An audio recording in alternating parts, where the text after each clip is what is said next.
बोलो विष्णु भगवान की जय, कार्तिक माते की जय, तुलसी माता की जय। तो आ गई देव दिवाली यानी कि कार्तिक मास की पूर्णिमा। तो आज कार्तिक महीने का लास्ट दिन है। तो आज 35वां अध्याय मैं आपको सुनाऊंगी और साथ ही भोग डाल देंगे। आज पूर्णमासी है। सबको बहुत बहुत शुभकामनाएं पूर्णमासी की।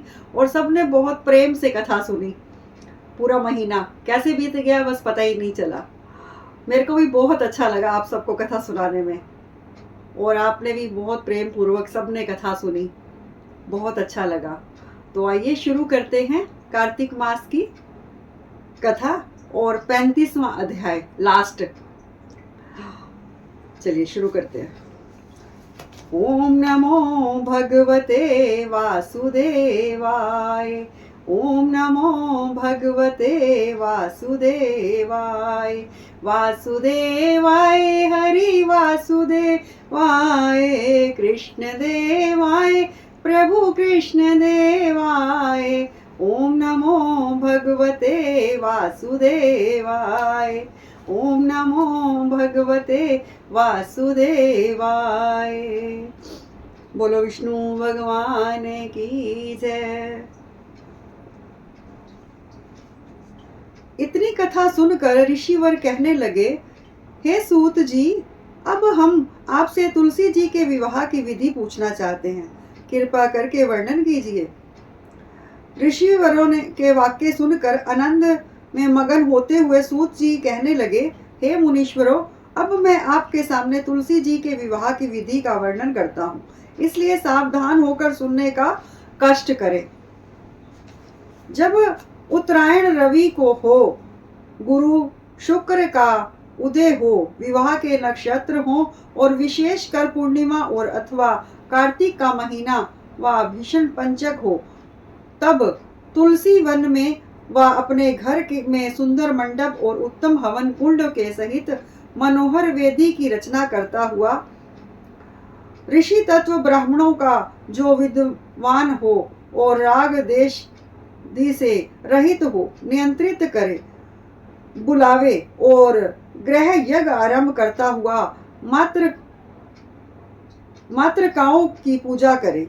हे मुनीश्वरों, ऋषि तत्व जी के उपस्थित हो जाने पर पहले नंदी मुख श्राद्ध करें और तत्पश्चात स्वर्ण के भगवान शालिग्राम बनाकर उनका विधि विधान से पूजा सामग्री से पूजा करता हुआ चांदी की तुलसी को उनके समर्पण कर दें। इस प्रकार विवाह विधि से तुलसी जी का परिग्रहण कराने के पश्चात विधि पूर्वक होम करें और उसके बाद सप्तऋषि यजमान भाई बंधु और सेवकों के साथ चारों ऋषि तत्वजों के सहित विष्णु भगवान की प्रेम से प्रदक्षिणा करता हुआ शांति पाठ और मंगलगान करे।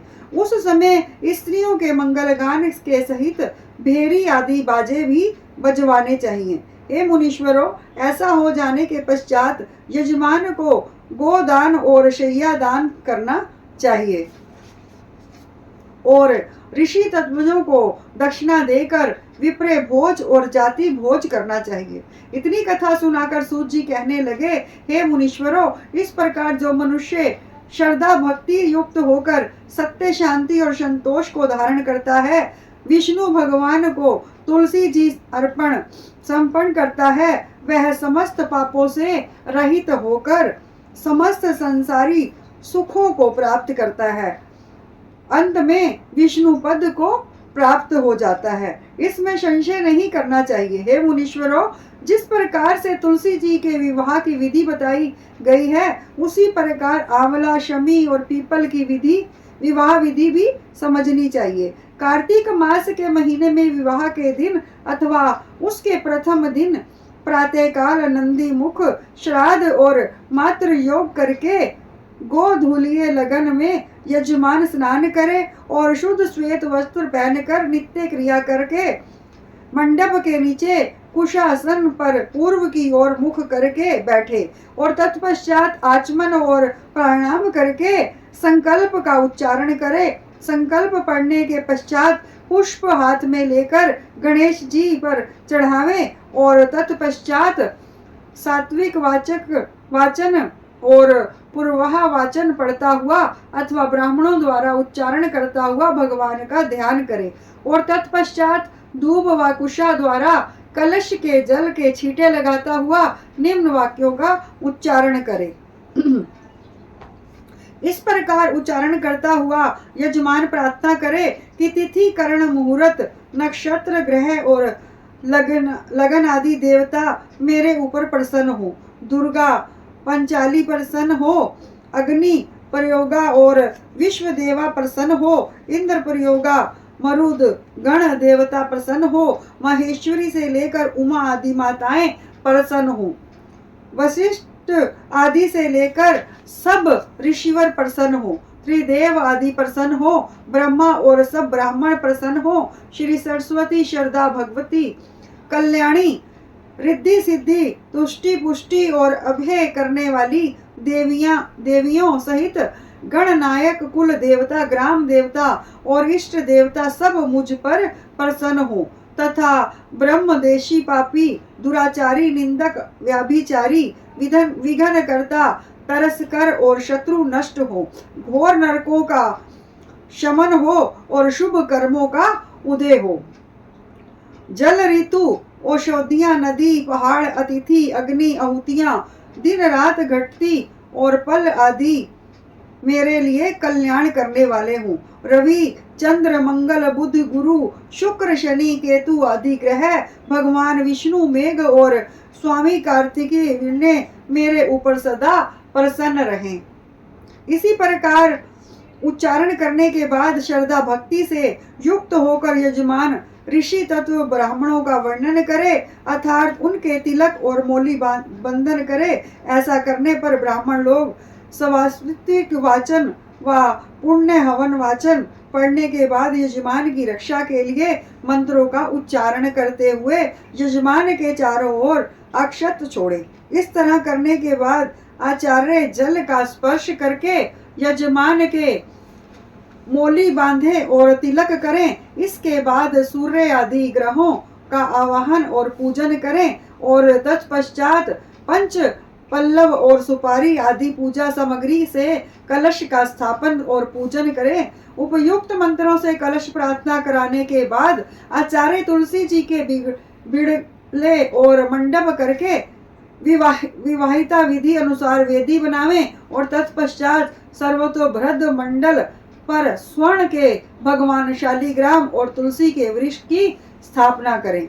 उपयुक्त मंत्रों तथा से विष्णु भगवान और भगवती तुलसी का ध्यान करें और देश काल का उच्चारण करता हुआ सब प्रकार के विघ्न पाप और दुखों की शांति के लिए तथा श्री विष्णु भगवान की प्रीति के लिए यजमान द्वारा पूजा सामग्री से विष्णु जी व तुलसी जी का पूजन करावे। बाद में पुष्पांजलि संपन्न करता हुआ आचारानुसार श्री कृष्ण प्रतिमा के सम्मुख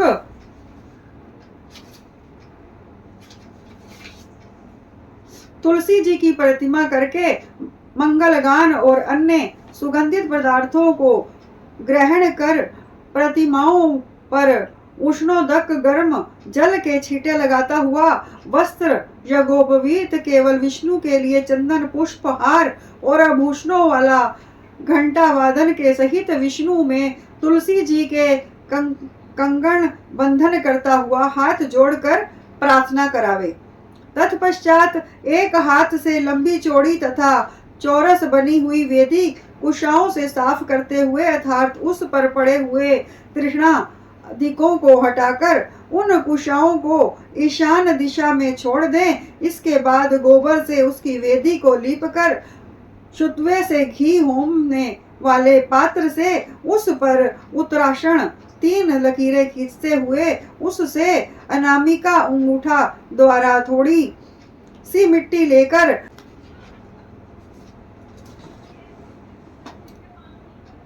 पात्र को काढ़े हुए कांसी के पात्र में अग्नि मंगावे और इसके बाद छींटे लगा दे। इस तरह अग्नि का पूजन स्थापन हो जाने के बाद आचार्य यजमान के हाथों में पाद पात्र दिलाकर ओम पाद विष्णु नमा इस मंत्र का उच्चारण करता हुआ विष्णु भगवान के पैरों को धुलवा देवे और दूध अक्षत और चंदन आदि से युक्त अर्ध पात्र द्वारा विष्णु भगवान को आचमनीय दिलवावे।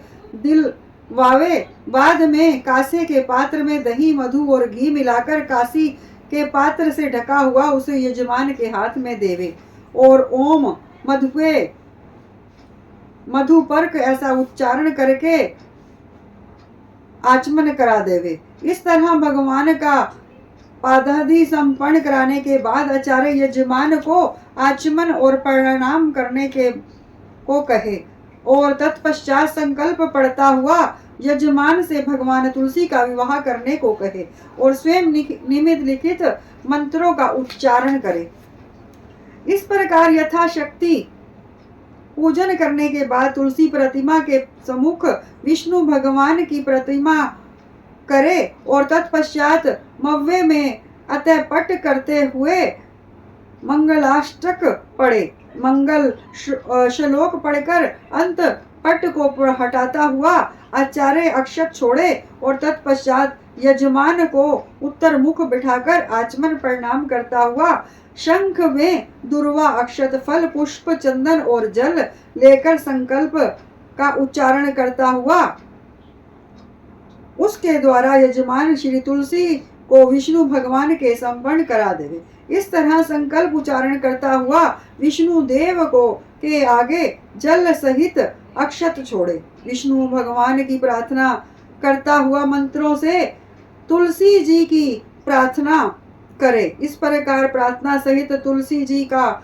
विष्णु भगवान के समर्पण कर देने के पश्चात यजमान यथाशक्ति दक्षिणा समर्पण करे और ऋषि तत्व लोग उस समय शांति पाठ और वेद मंत्रों का उच्चारण करें।